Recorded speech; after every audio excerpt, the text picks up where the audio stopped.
coin collectors, Dan the Collecting Man here. Today I'm going to talk about probably one of the biggest and most anticipated coin set in Australia for 2024. This is the proof coin set with the King Effigy from Dan Thorne from 2024. So a very, very significant change on our coinage within Australia. So this is definitely one of those key proof sets that everyone wants to have.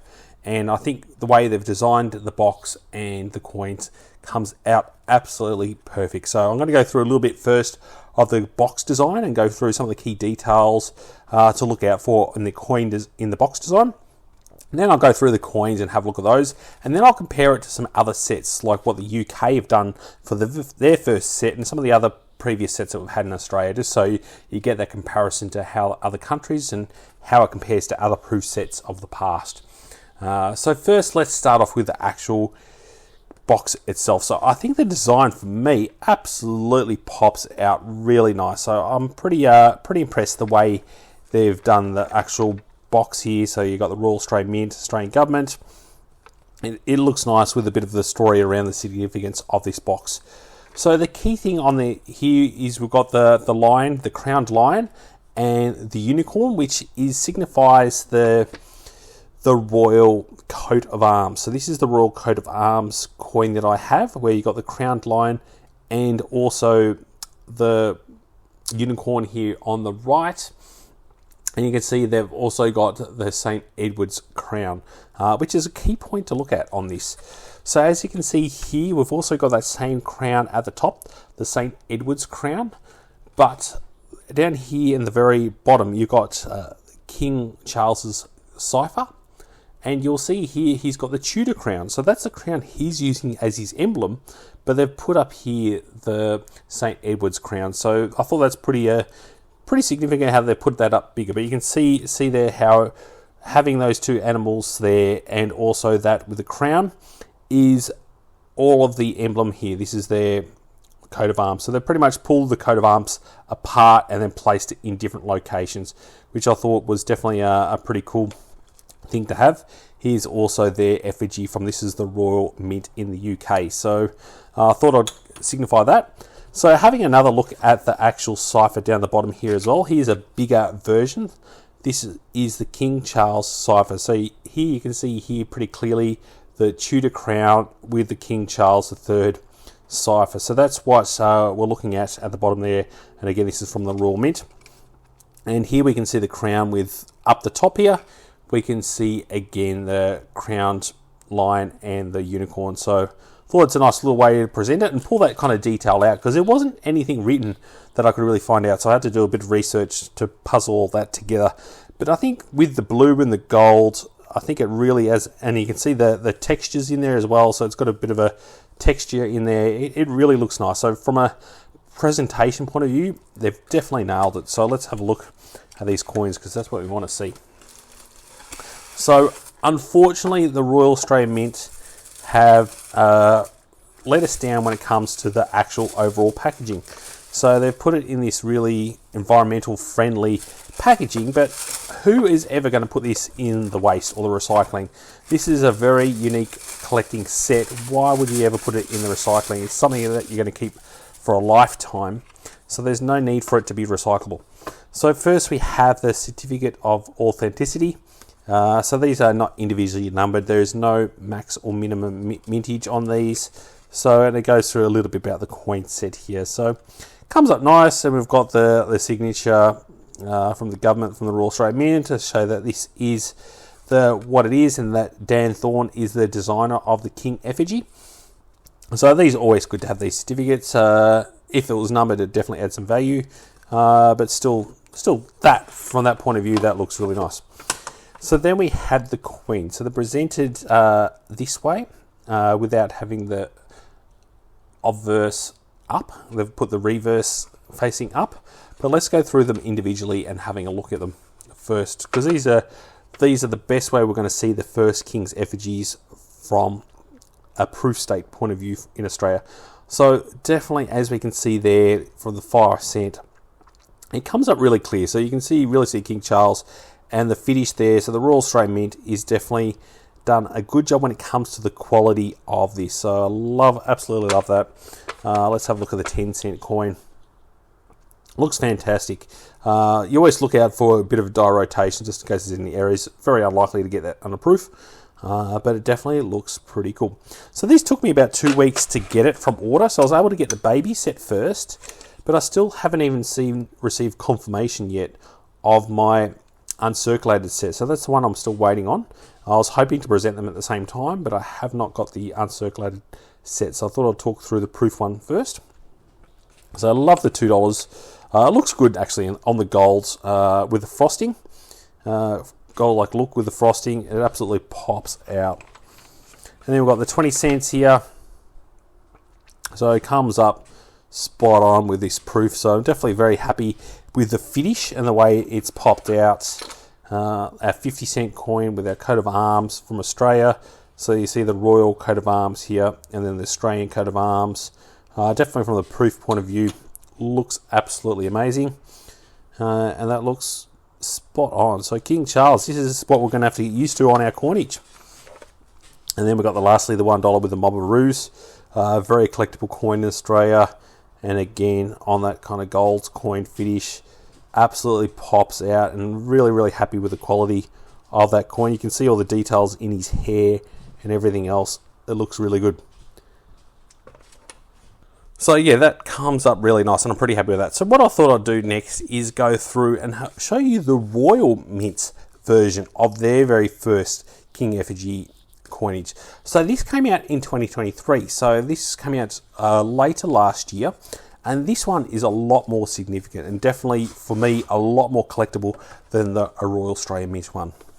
So first of all, you can see this is a recycled little box, not presented nicely at all from that point of view, compared to the way they used to do it, where this is this beautiful folder where it comes out with the card individually numbered and a limited mintage of around 12,023. So very low mintage, and you get them all individually numbered. So very collectible, and it has a nice little booklet that comes out with the set to go over what signifies all the different coins. So there's a lot more detail in the actual booklet that comes with it, which is a lot better than what the Royal Australian Mint have done from that point of view. So definitely happy to have this. So some of the other key facts with this one is that actually changed the coin design. So a lot of you might remember the older UK coin design where it had like an emblem puzzle where you put it together and it kind of created that emblem, where they've got individual animals on there. So the king is a big person and love animals. So this is the very first release. So that makes it very significant. And also it's obviously got the first King Effigy on there. But the other thing that you want to look at is they've done a special thing, which I thought was quite unique, is a special privy mark. So you can see behind the king's head there, it's got the Tudor crown. So this is a 1 year only, where they've got this privy mark behind the king's head on these proof coins with the privy mark. So very good, definitely very collectible set. Cost me around $160. So from an Australian point of view, this one cost me $150 presented like this. This one cost me $160, $10 more to get this set. And like I said, you get a lot better quality finish. You even get 2 more coins when it comes from that perspective, and it's a lot more limited, and it comes in a much nicer presentation box.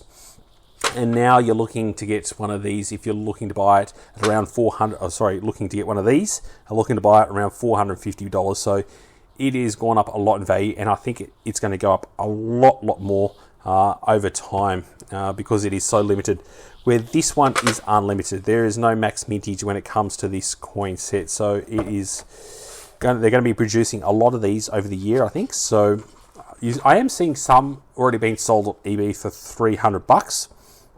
Which is a little bit disappointing for the people that have purchased that, because I'm pretty sure you can still buy them at the Royal Australian Mint. Yes, there'll be some delays where you won't be able to buy them for a certain period of time because they only produce it at a certain point every couple of months, but they will keep producing some of these coins depending on the demand over the year. So please wait out until the end of the year if you haven't got one. Don't go and buy them on eBay and spend crazy money. Yes, pay $150 for it, because that's all it's worth right now. And I think this will become one of the highest mintage coin sets. I think it will become collectible in the long term, but just be careful. I think another significant thing with this set is this is the first change, obviously, of our effigies. And I might actually put all these coins around so we can see all of these coins, see the effigy, because that's obviously what we're here to look at and the key reason why you want to buy this set. And I'll compare it to the 1966. So that was the first time we ever had decimal currency in Australia, and this is the way they presented the sets back in the day. Royal Australian Mint, and as you can see here, these are the first ones. So I'm not going to touch the coins because they're in absolutely perfect condition. With the round 50 cent, obviously back then we didn't have the $1 or $2, but we did have the 1 and 2 cents. So this is the first time that they ever produced proof sets in Australia, and now we have the first proof set with the King Effigy. So I think it's significant to have the two together as part of a set. I think that's pretty cool. So definitely happy to have that one. And then I think another significant one was this 6 portraits new effigy set. So this is the way they used to present it. This is now retailing at around $180. So it's a very collectible set, but still only retailing at $180. As you can see, the difference in the way this is presented is a much nicer box, and you can just see, look at the difference the way this is presented. It's a much nicer than this, so definitely happy with that. Let's give this a go without ruining coins. So you can see there's the Queen Elizabeth with a crown on there, 6 effigy, and the same one. So this is when they changed over the effigy before she passed away. So this one's definitely a pretty cool set to get, and it's definitely the way they presented it is 100 times nicer with the felt bottom and this nice little box. I'm pretty impressed with this one, where unfortunately I was hoping they would have stepped up and made a really nice presentation box for this one. You'd almost want to take these coins out of this box and put this one in there to keep it looking nicer, as something that I might look at doing in the future. So I'd love to know what you think of the set. Were you able to obtain one of the set? Do you think it's going to be something collectible in the future or not? For me, I'm a coin collector, so no matter what the value is of the long term, that's not the reason why I'm buying it. I'm buying it because it is something significant from a coin collecting point of view, and I just love having these kind of coin sets as part of my collection, so I was always going to get it, no matter what the value it brings in the future. But I don't think this is going to be something that brings big value in the near future, maybe in the long term, but I'm talking like 20 plus years. But there'll be so many people buying this coin set in this box and putting it somewhere safe. So I don't think there'll ever be a shortage, where compared to this one, it's very, very hard to get coins in this quality. Like this one, without any toning on both sides of the coin, to get it at this quality is very rare. So this becomes quite collectible, where this one I think won't hold that value, as much value over the long term, but still pretty cool. So yeah, I was definitely lucky. I think the Royal Mint one is definitely a really cool one. If you enjoy this video and you find this information really informative, please give us a thumbs up. Just lets me know that you enjoy the videos and you enjoy the kind of products that I'm buying and the way I'm presenting it and talking about those coins. And also make sure you are subscribed to the videos. It really helps me to build my channel. It definitely, all YouTubers love it when people subscribe, because it makes them, give them a bit more confidence that what they're doing and the way they're making videos is adding value to the community. And I'd love to thank you for watching and joining the coin collecting community. I'm really looking forward to seeing your messages and joining you in my next video. Dan.